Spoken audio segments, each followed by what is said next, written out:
Native American boarding schools are a dark part of American history.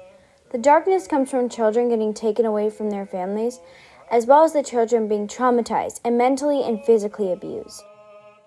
Native American children were forced to acculturate and assimilate into European culture and behavior. This led to a long-standing debate about whether what they were doing in schools was even legal. European settlers came to North America, but they didn't want to learn from the Native Americans. They wanted the Native Americans to give up their own way of life, which they had lived for thousands of years. The Europeans wanted them to acculturate into their own ways. Federal officials thought they could do it by teaching the Native American children the language and culture of Europeans, so they forced the Native Americans off their land. The Bureau of Indian Affairs, BIA, tried to break up the Native Americans by taking away their power and privilege.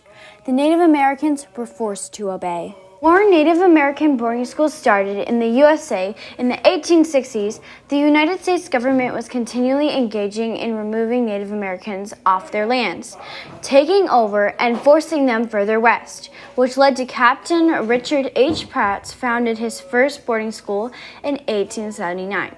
Pratt started experiencing with boarding schools in the late 19th century. On March 3, 1891, the United States Congress authorized that Native American children had to attend boarding schools. Most kids were taken to schools hundreds and even thousands of miles away from their homes. They would spend their spare time mourning loved ones so far away. There were 16 boarding schools in Minnesota. Methods of discipline in Minnesota boarding schools were harsh. Some schools had cells or even dungeons. As a result of being away from their families and being taught that their language, culture, and beliefs were wrong, kids were unsure about which side they should take, whether they should be on the European side or whether they should keep their own culture.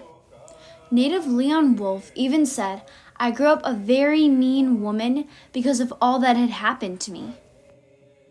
Children struggled to have a healthy, safe identity. A kid even asked, "What happens after you butter your bread and cut it into pieces?" "You eat it," I said.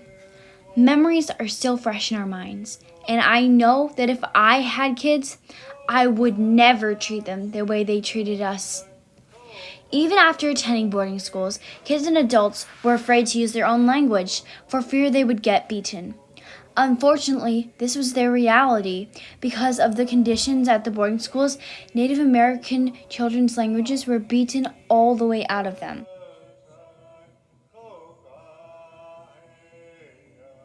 That is the huge impact boarding schools had on kids. Even the major governments in North America acknowledged the outcome of boarding schools.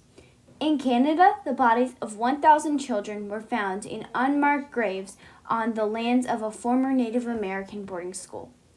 This painful discovery led the Canadian government to create a city council plan for a Truth and Healing Commission. Additionally, the U.S. government was working to acknowledge the past.